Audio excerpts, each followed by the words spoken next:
I'm a 35-year-old office worker. My husband, Kevin, is 6 years older than me, and we've been married for 9 years. Right now, I'm living with my mom for some reasons. Let me explain how this happened. 4 years ago, Kevin and I built a house. At that time, Kevin had just changed jobs and we didn't have much money saved or a high income. Kevin used to work for a big company, but his boss constantly bullied him secretly. This caused Kevin to have trouble sleeping, and eventually he couldn't go to work anymore. He saw a psychiatrist and took a 3-month break, but when he didn't get better, he quit his job. After that, we lived on just my salary. Kevin didn't work for 3 months, but slowly started to feel better. He began eating and sleeping well again, and his psychiatrist was happy with his quick recovery. My cheerful, loving Kevin was back. He then started looking for a new job. His experience at the big company helped, but finding a job was hard because he left his last job due to mental health issues. During this time, we found a small company that needed Kevin. The salary was about 3/4 of what he used to make, but he was happy to be working again. He said it was much better than being without a job, which made me happy. This job was also in a field he wanted to work in. We wanted to have children, but it was clear that life would be tough if I stopped working. So I continued working. I also loved my job, and we decided not to have children at that time.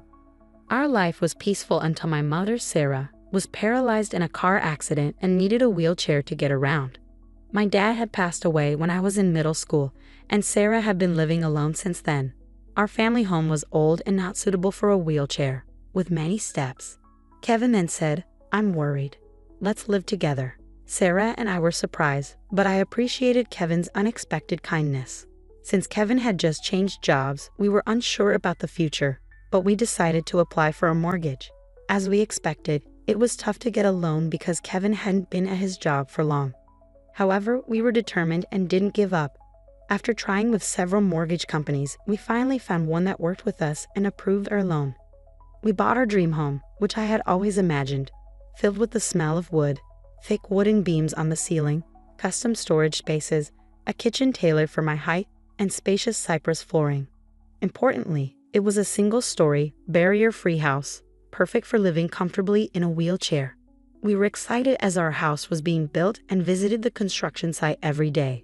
When our carefully designed home was finished, it had a large yard where my mom, who now rarely went outside, could enjoy sunbathing. However, there was a catch with the land. It was given to us by Kevin's grandfather, who adored Kevin. Kevin's family wasn't wealthy, but when his grandfather was diagnosed with cancer, he started to distribute his assets, giving us the largest plot of land. It felt like winning the lottery, but the land was just a 10-minute walk from Kevin's family home. When we told them my mother would be moving in with us, Kevin's sister laughed and said, "Why is your mother moving in too? How shameless is your family?" Kevin's mother told me that marrying someone different like me would bring trouble. She also harshly said it was terrible for her son to have to care for an old person and called me a curse. Even then, Kevin stood up for my mother and me. He said the land was a gift from his grandfather, and no one should complain. Kevin's mother and sister are really mean. It's amazing that Kevin, who is so kind, comes from that family. He's like a beautiful flower that grew out of mud. Kevin always says his family shows him how not to be. Kevin thinks his grandfather gave us the land because he wanted us to take care of his mother in her old age. He also gave other properties away. Kevin's sister got a parking lot that's a 10-minute walk from their home. It's smaller than our land but makes good money from parking fees. Honestly, I would have preferred that, but a gift is still a gift, and we are thankful. Thanks to my grandfather-in-law, we could build our house without paying for the land and used it to help get a loan. When the house was finished, we invited Kevin's mother and his sister's family over. The builders told us they had visited the house several times without asking us. They showed up late without apologizing and said, "This is kind of like Grandpa's house, so it's like our house too." Kevin's sister came in with muddy shoes and said the house smelled nice and didn't need air fresheners. She and her husband walked around with muddy shoes, ignoring the slippers we offered. When I suggested they use slippers, she laughed and said it was too much trouble and that we could just clean the floor. The visit was uncomfortable from the start, and they didn't bring anything with them. When they saw my mother's room, which is spacious and sunny, Kevin's mother said she would like that room.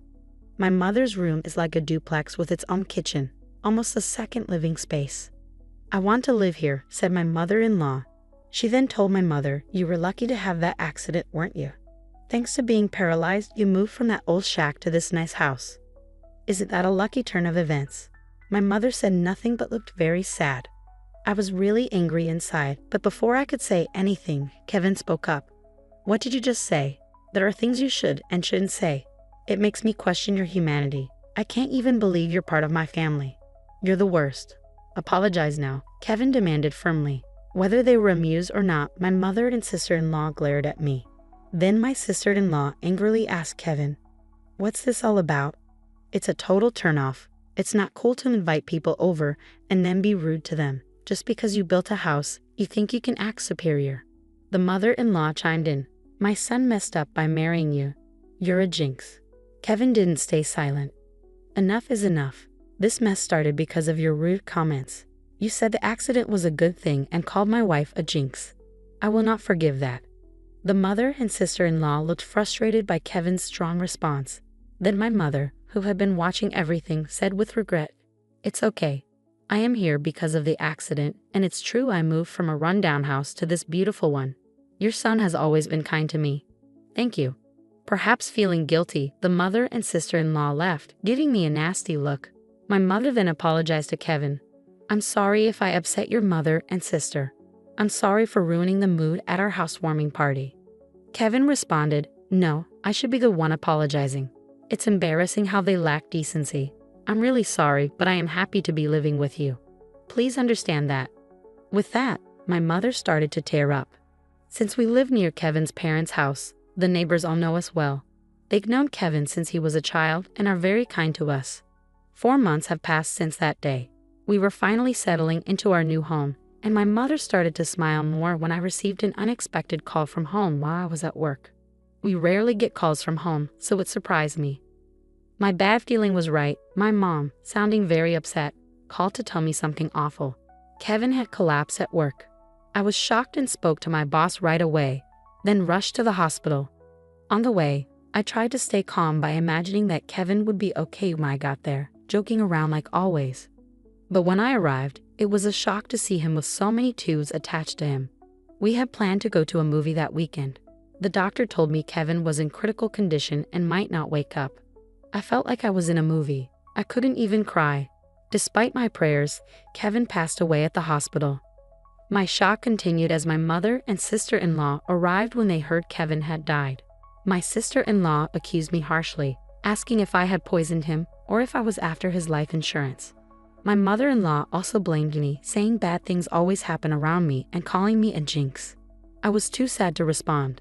Then my own mother arrived in a care driver's taxi, crying over Kevin's death, which finally made me cry too. We both sobbed loudly. My mother-in-law rudely told us to stop the fake crying. She said Kevin had changed because of me and that she didn't want to see us ever again. Then she left the hospital. A funeral director came to organize Kevin's funeral, and we went to the funeral home. Kevin had died from a brain hemorrhage, which was hard to believe since he was fine that morning.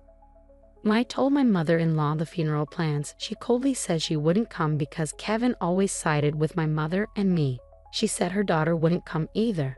Many of Kevin's co-workers and friends came to the viewing, but neither my mother-in-law nor my sister-in-law and her husband were there. Many attended the funeral, and it was clear that Kevin was deeply loved. Many people cried for him. It was hard, but maybe this is just the kind of people his family were. I was happy to spend the whole day with those who truly missed my husband.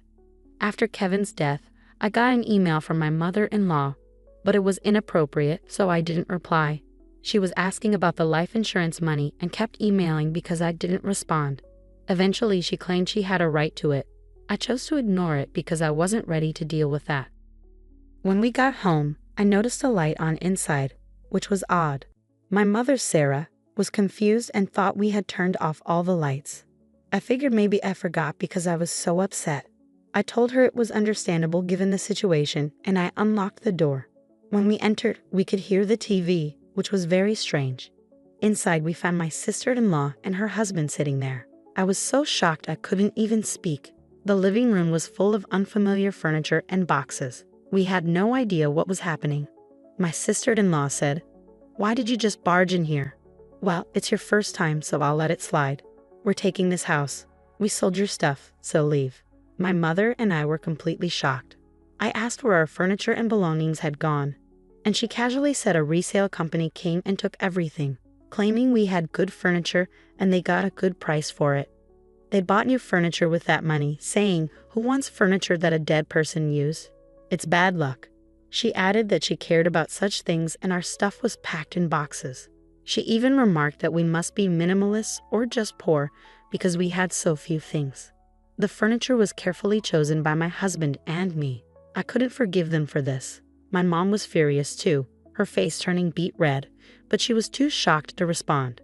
I immediately called the resale company. After explaining the situation, they agreed to treat the items as stolen and return them. Now that my husband is gone, dealing with this was the last thing I needed. I don't want anything to do with his family, but I do want to stay in a house that's full of memories of him. While I was wrestling with these feelings, my mother quietly said to me, "What do you think Kevin would say if he were here now?" "He might say we should leave." "I'm sure he would." Kevin often mentioned it's good to spend time with people who understand you, but there are some people who will never understand no matter how much you try. It's a waste of time dealing with those people. He was actually talking about his own mother and sister. I realized that if we stayed, his family would keep interfering. Acting on impulse, I signed a lease for an accessible apartment. My mom was surprised by how quickly I made that decision. I asked the resale company to hold on to the furniture for a few days, and it was moved to our new apartment 3 days later. In exchange for moving out, I made my mother-in-law and sister-in-law promise to cut ties with us. So a new life began for just my mother and me in the apartment. It turns out Kevin had many life insurance policies, almost obsessively so. He used to joke always with a smile, "When I die, you guys will be rich." True to his word, he left enough money for my mother and me to be comfortable for the rest of our lives. Since he couldn't secure a mortgage when we bought the house, I, being employed at a major corporation, bought the house in my name. I made sure that even if something happened to Kevin first, I wasn't going to keep paying a mortgage for a house I wouldn't live in. According to our agreement, the house would be auctioned off if the mortgage wasn't paid for 4 months. Time flew by, and 4 months passed quickly. Then I started receiving a lot of calls from my sister-in-law, Emily, and my mother-in-law, Maria. My call history was filled with their names, and it was getting scary, like something out of a horror movie. They were incredibly persistent. So I finally answered the phone. They were furious because the house was being sold. Apparently, when they tried to return, they found out they couldn't get in because of a seizure notice. Emily and her husband had moved out of their apartment since Kevin passed away, and Emily had also quit her job. I suggested they move back into their parents' house since they were panicking about suddenly being homeless. Surprisingly, Maria had gotten so caught up in gambling that she couldn't keep up and had sold her own house. It turns out they had been living together for the past 5 months. I also heard that they sold their main source of income, a parking lot in front of the train station, a long time ago. Now, Maria and Emily's family are completely homeless. When Maria said, "I'm sorry for everything. Let's get along. Can you lend me some money, please?" I replied, "I think it's best if you stay away since I'm a jinx. We're strangers now that we severed ties." Maria was quiet after mumbling weakly. In my mind, I was thinking, who's the real bad luck charm here? Then when I said I wouldn't lend them a single cent, Emily, who had been listening next to Maria, shouted, "You devil. Bring us the money right now." I replied, "I am a devil and bad luck, so I'm going to hang up now," and ended the call. In reality, I involved a lawyer for the past 5 months to push for the auction of the house. I thought it was an unusual case, but apparently, it's not that uncommon. The house was sold without any major issues, giving our family a moment of peace. We plan to find a new home with the money Kevin left us. Since it's just my mother and me, we don't need a big house. We'd rather prioritize security as 2 women living together. So I chose a condominium with minimal noise disturbance. I remember something my husband always said when we built our home. People can get energy from the sun, so let's create a place where your mother can enjoy her hobby of reading in the garden without feeling self-conscious. With those words, he had made a spacious courtyard for her. So I looked for a condo with a large balcony where she could enjoy her coffee and read.